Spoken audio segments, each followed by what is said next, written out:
Hello, everyone. I'm Kevin Gostola, and welcome to another episode of the Unauthorized Disclosure podcast, another interview for our weekly show. I'm joined by Medea Benjamin, who is a founder of CODEPINK. She's a longtime activist, and she is also co-author of a book right now. She's on a tour. She's speaking to us from Oregon, where she's been doing events on her book on the war in Ukraine. It's called War in Ukraine, Making Sense of a Senseless Conflict. She's a co-author with Nicholas Davies. And so it's really great to be speaking with you, Medea. Thanks for joining. Nice to be on with you, Kevin.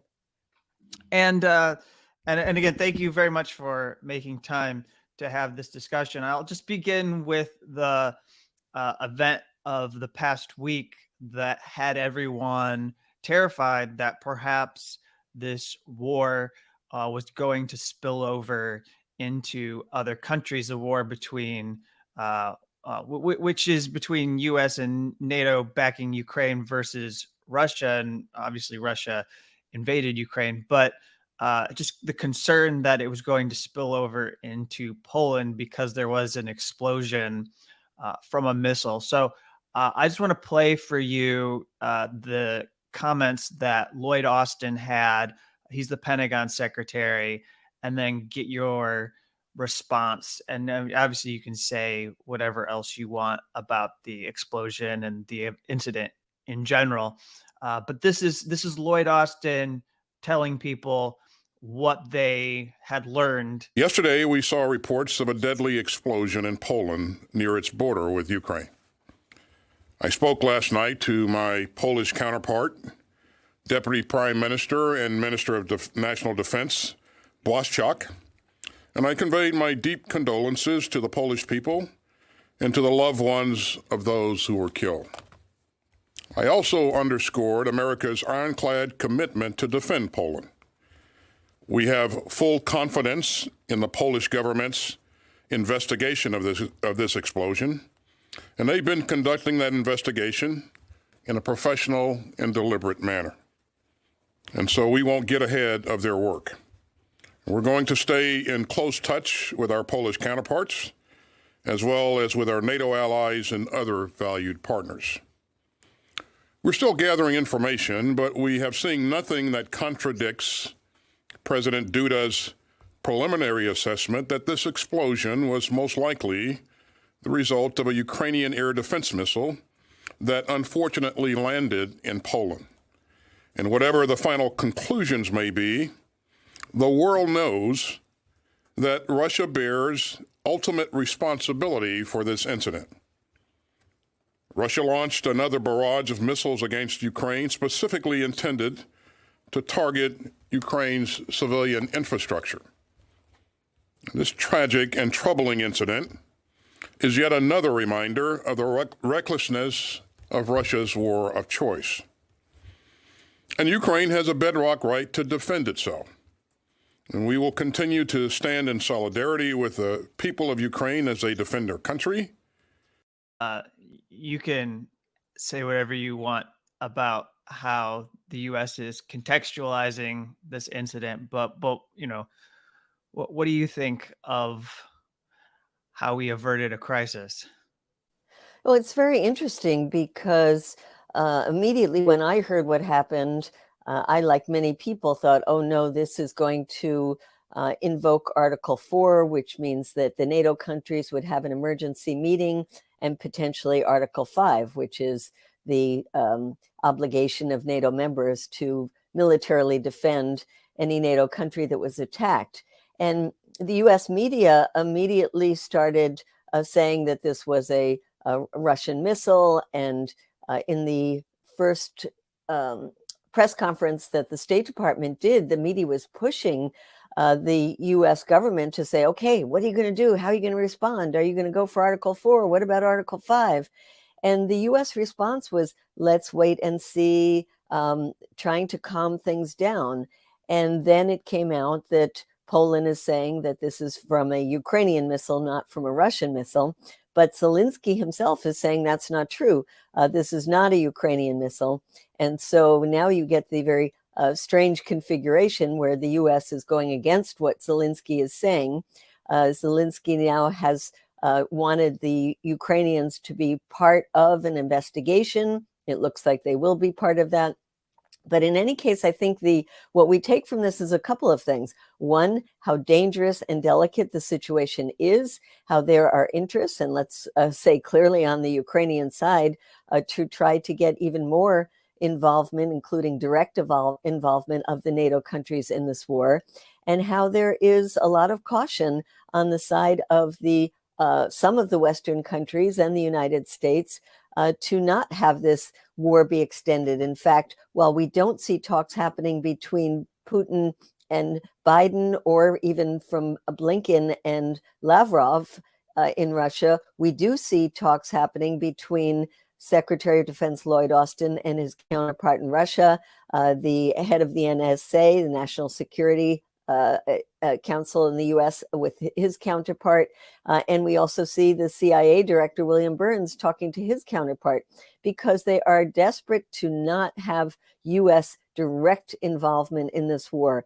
But they are certainly feel fine about the war continuing and the Ukrainians dying every single day. And the last thing I want to say about this, Kevin, is that it also shows up the divisions in Western Europe, where the countries in the Baltic countries that are closer to Ukraine have been much quicker to side with the Ukrainians, even on this issue of where the missile came from.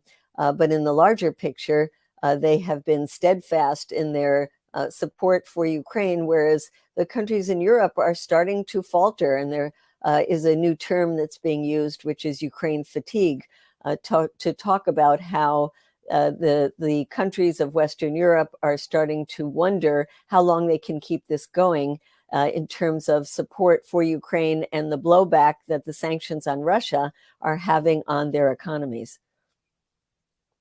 Right. Because of this war, it looks like most of Europe is going to be in a pretty deep recession for a number of years. We, obviously can't predict how long that is going to go, especially as the war continues. And I'm struck by the response of Zelensky, because what they've said is this was a Russian missile, which both Ukraine and Russian forces have had access to in order to deploy. But they know that Ukraine had this missile capability, or had these missiles, and they launched it. And Poland is a close ally. It's just really incredible to contemplate the fact that Ukraine would want this to expand into a wider crisis. You have US and other European powers, as you're saying, trying to prevent this from becoming a much more global war.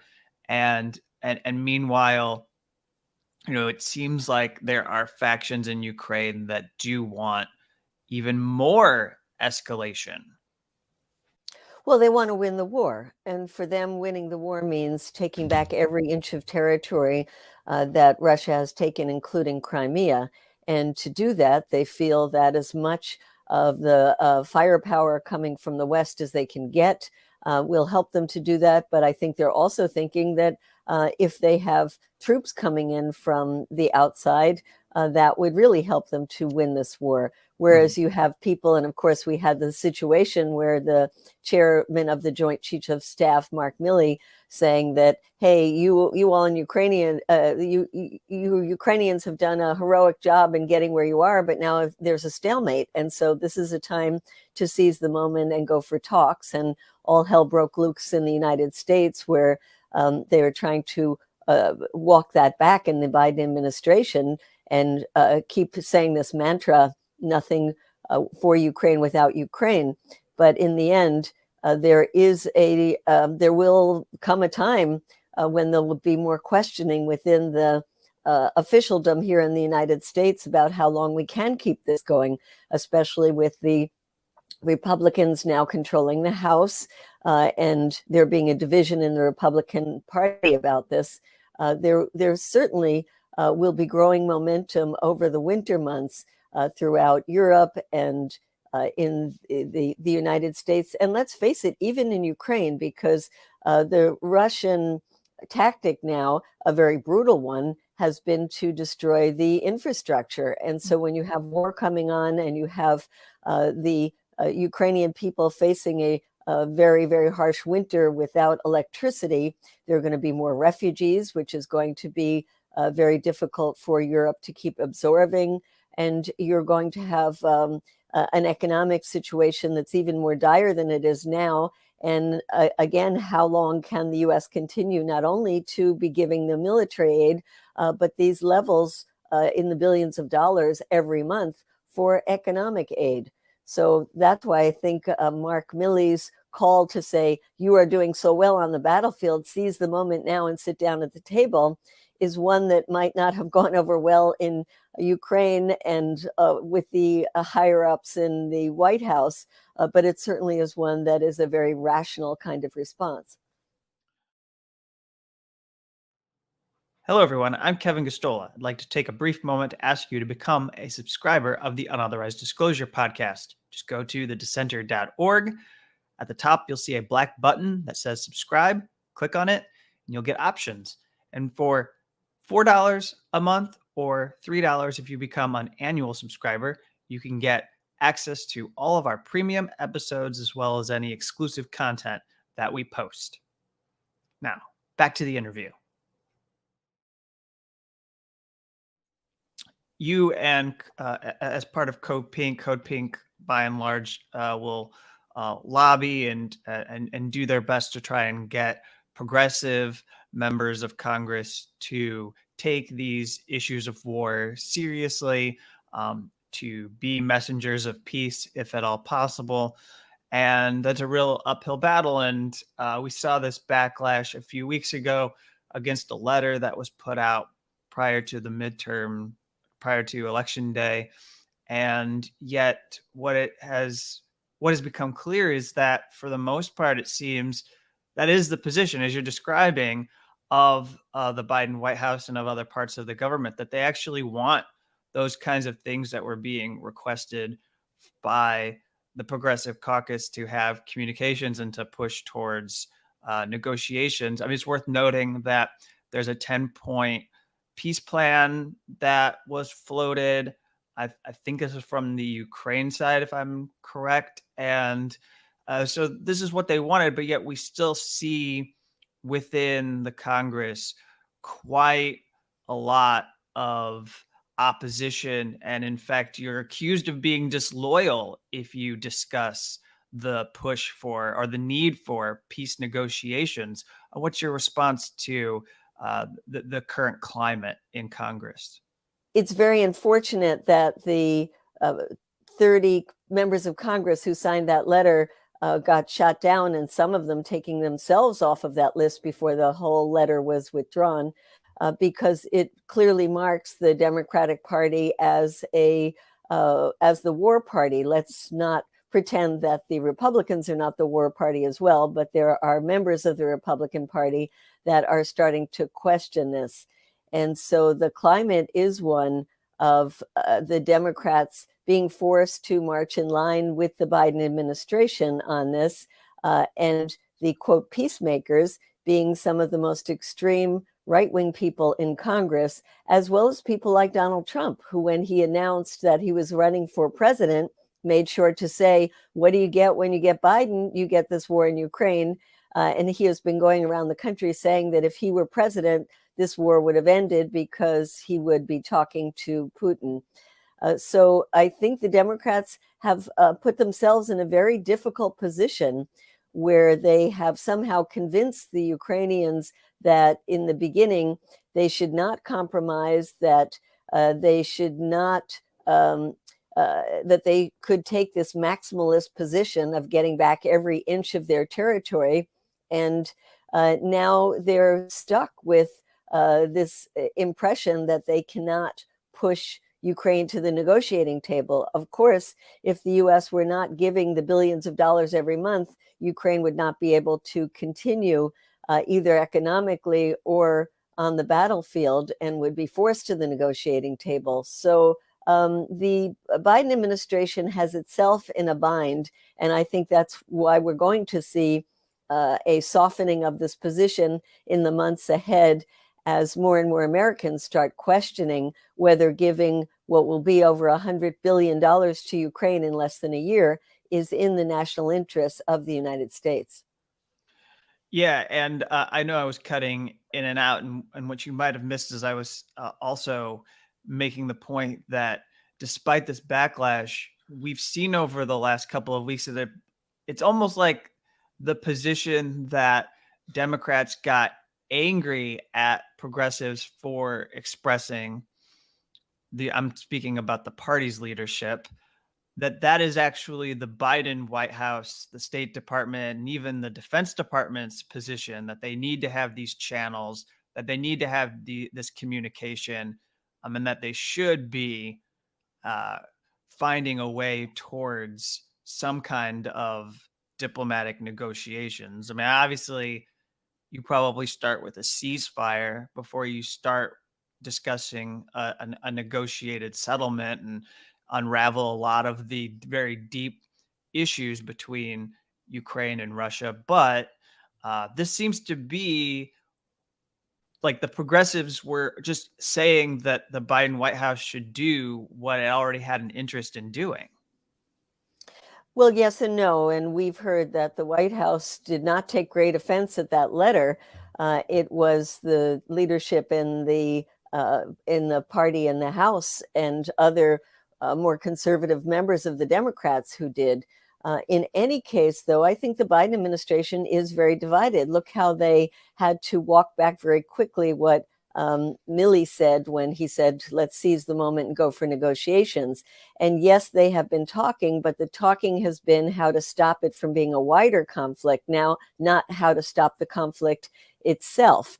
And you mentioned a peace plan that Zelensky put forward, yet if you read that, it's not a peace plan. It's a negotiating position that's taking the extreme end of things, which says, Russia, you get out of every inch of territory and we will prosecute you for war crimes.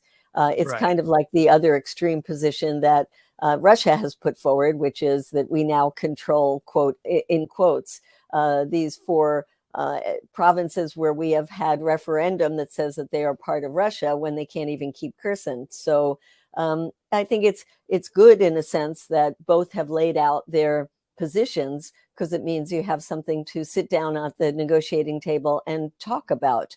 But if the US is not going to push Ukraine to actually do that, and the rest of the world to be pushing Russia as well, then this war will drag on and on.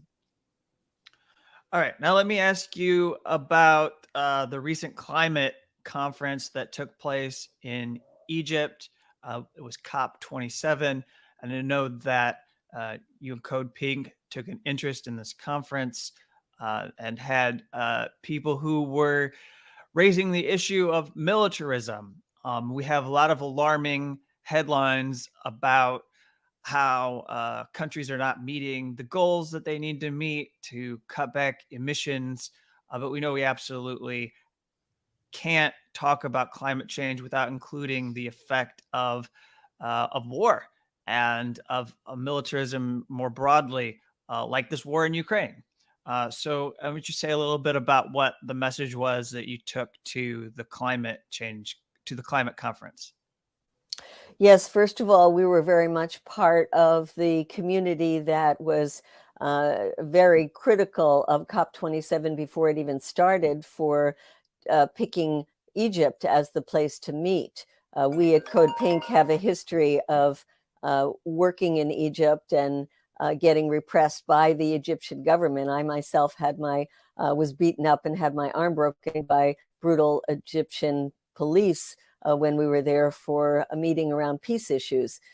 And certainly the 60,000 political prisoners who are languishing in the Egyptian prisons are people who should be highlighted when you talk about having a gathering of the world leaders in Sharm el-Sheikh.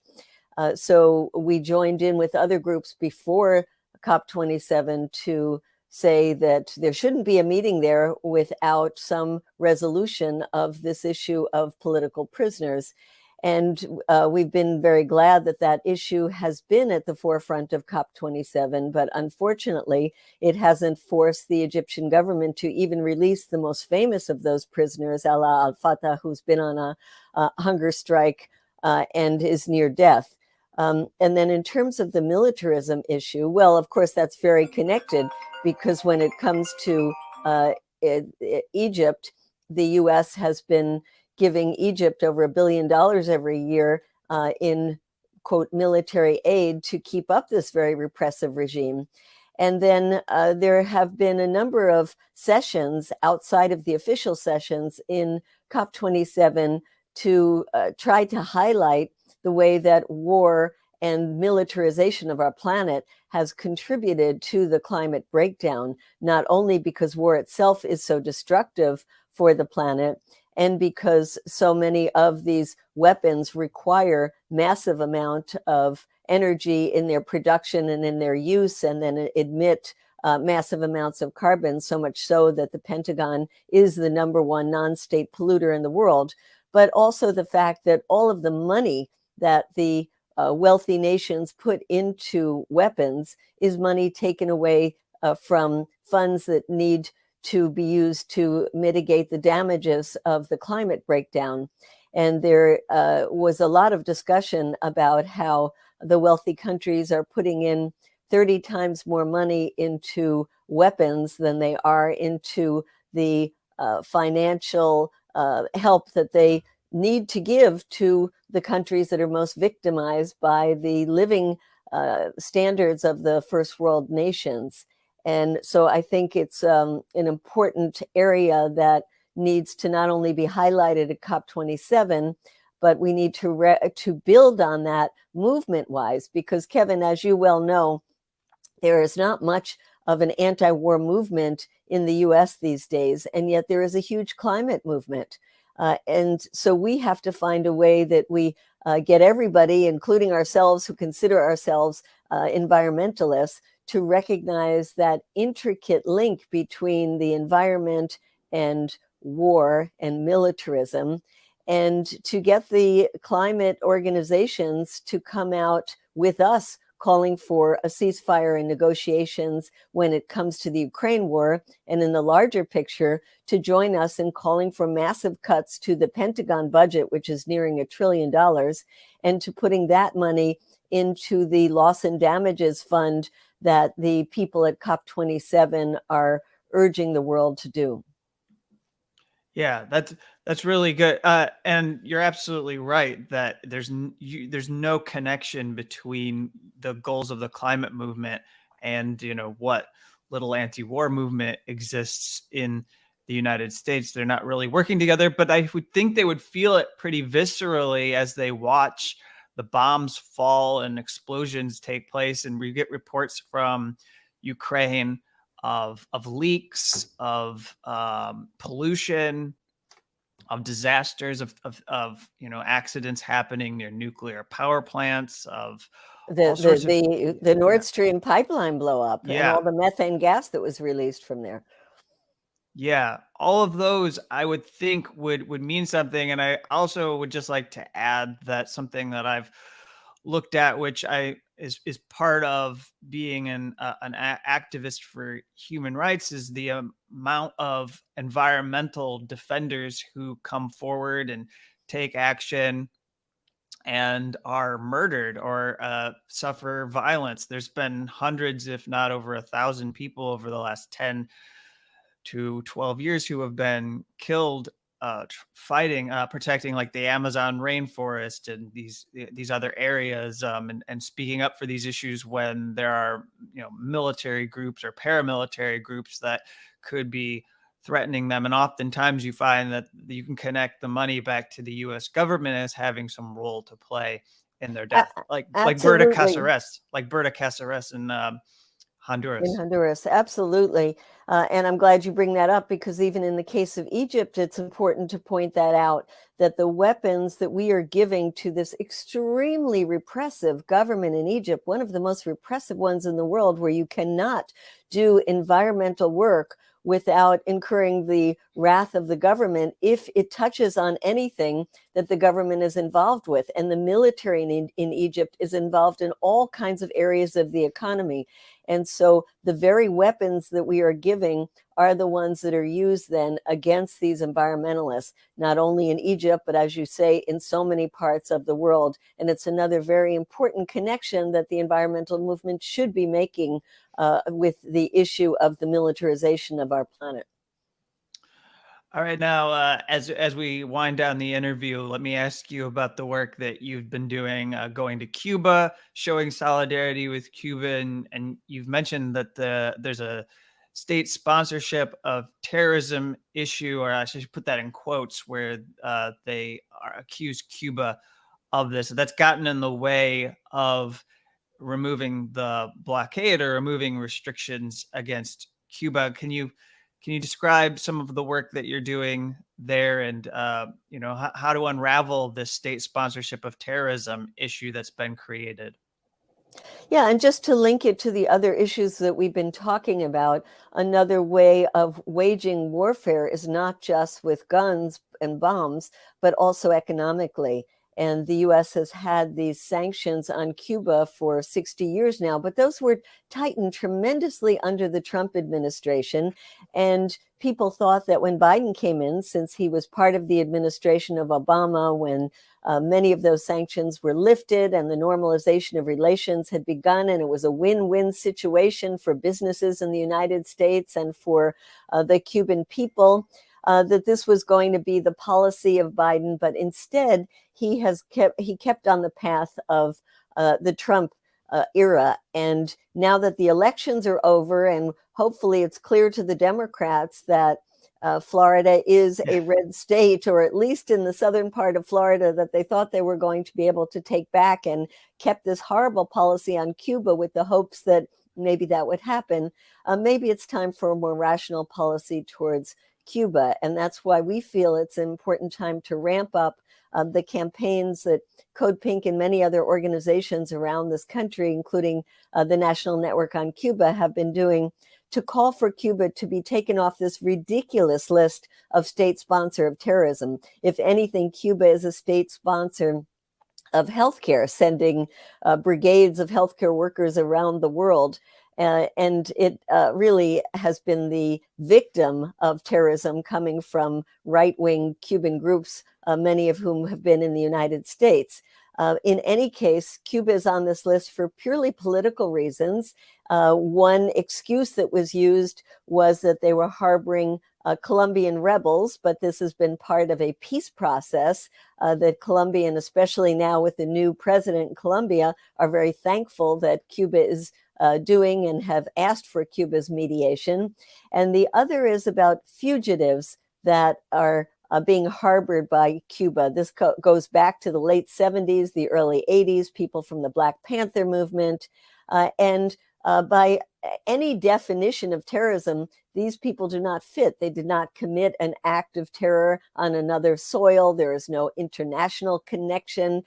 These are indeed fugitives. And there are US fugitives living in many other places around the world, including in Europe. And the US has never said, well, we will then call France a terrorist country. So it really is very political. And we hope that as we move forward now after the elections, that we can gain momentum for pushing Congress and pushing the White House to go back to the path of Obama, take Cuba off of that list, and start removing some of these very brutal and onerous sanctions that are making life so difficult for 11 million people in Cuba. Of course, many of them have now died, but there were right-wing terrorists that were from Cuba who were given safe haven in Florida for a very long time. And those were people that Cuba never got to bring back to their country and put through a trial and hold them accountable for violence that they committed. which is just to show you to raise the issue of the other side of the coin of people who have engaged in acts that that the U.S. can be connected to in some manner or another. These are all really important issues that you raise, and I think if I could just leave with one point here, and you can give your responses. As before the election, we had a few weeks there where I think this was in the first week of October, where we all felt it really intensely that we were on the brink of a moment that could lead to some kind of nuclear Armageddon. I mean, people were talking about it. Biden was talking about it, and that's faded, and they've tamped down those fears. But I do think that we shouldn't get too comfortable with the status quo, because it does seem, and maybe that's the takeaway from the missile incident against Poland, or that happened in Poland, is that we're not really far away from any kind of a horrific crisis that could impact us all, which is more incentive to find a way toward peace. Well, I think we can wrap up this interview by connecting Cuba and the present situation by going back to the 1962 missile crisis, when the world faced another potential of a nuclear Armageddon. And at that time, we were fortunate enough to have two leaders, Nikita Khrushchev and John F. Kennedy, who realized the fate of the world was in their hands and realized that they had to talk to each other. And what came out of that was indeed a compromise, that the Russians would take their missiles out of Cuba and the US would take its missiles out of Turkey. And what JFK said at that time is so eerily relevant today. He said, when you're in a confrontation with a nuclear power, never put them in a position where they are faced with either a humiliating retreat or a nuclear war. And I think that's where the situation is in the case of Ukraine today, that Putin's reputation, his entire reputation, is staked on this war. He will not give back every inch of Ukraine, including Crimea, because that would be the end of Putin. And so I think, yes, we shouldn't be complacent that nuclear war is not a potential option for Putin in this, and that that's the reason why it is so important not only that we see as quickly as possible talks between Ukraine and Russia, but also that there be talks between the US and Russia, not only on how to try to stave off an expansion of this war, but how to actually stop the war, because without stopping the war, there will be more incidents like the one that happened in Poland, and it will be harder and harder for the US to justify not getting directly involved in the war. Yeah. And I want to wrap, but I just want to make one small point here, that it does seem like the issues of holding Russia accountable, or not caving into Russia, it's one that we have to challenge, and you're constantly working on challenging people, because you have to, in order to get them to see that peace negotiations don't make you pro Russia. Like, asking for an end to the war doesn't make you pro Russia. If you want to hold Russia accountable, we should do it in a forum that involves international law, or maybe through war crimes investigations. In fact, there are sanctions that have been put in place by the US in response to what Russia has been doing in Ukraine. But I don't think that arming Ukraine necessarily, and funneling more weapons, and then even expanding the war, is the way to hold Russia accountable for any criminal actions, or any just plain brutal actions that are being taken place against massive populations in Ukraine. Well, that's right. It just means that more Ukrainians will die and suffer and become refugees. And to end this on an activist note, I would love to encourage anybody who is watching this or listening to this, that they check out both the CODEPINK website and join CODEPINK, because we have regular actions and alerts that will keep people involved and get them active. And the other is a coalition of groups, including Veterans for Peace and World Beyond War. It's called peaceinukraine.org. You can join as an individual or as an organization. And we meet regularly to come up with upcoming days of actions in December, in February on the anniversary of the war, March 8th, International Women's Day. We have to start getting out on the streets and showing that there is an anti-war movement in this country, and we do believe that war is not the answer, that now is the time for ceasefire and negotiations. Absolutely. And I'm putting these links up there just so people can see your website. And then there's peaceinukraine.org. And people need to show that they do care, especially people from the left have to show they do care. Don't let this only be a right-wing issue. Show that there are more people and who will connect it to more broader issues. And it's not just an America First issue. It's about it's about peace in the entire world. So it's really good to talk with you, Medea. Thanks for taking time on your book tour to come on the show. Great. Thanks so much for having me on, Kevin. It's been great talking to you. Once again, I'm Kevin Gostola, co-host of the Unauthorized Disclosure podcast, asking you to become a subscriber of the Unauthorized Disclosure show. All you have to do is go to thedissenter.org, select the option to subscribe to the podcast for $4 a month or $3 if you become an annual subscriber, and then you'll get access to all the content we post week to week, our entire interviews, premium episodes, and any exclusive content. It's all yours, and you can support our little independent show that we've been doing for nearly 10 years.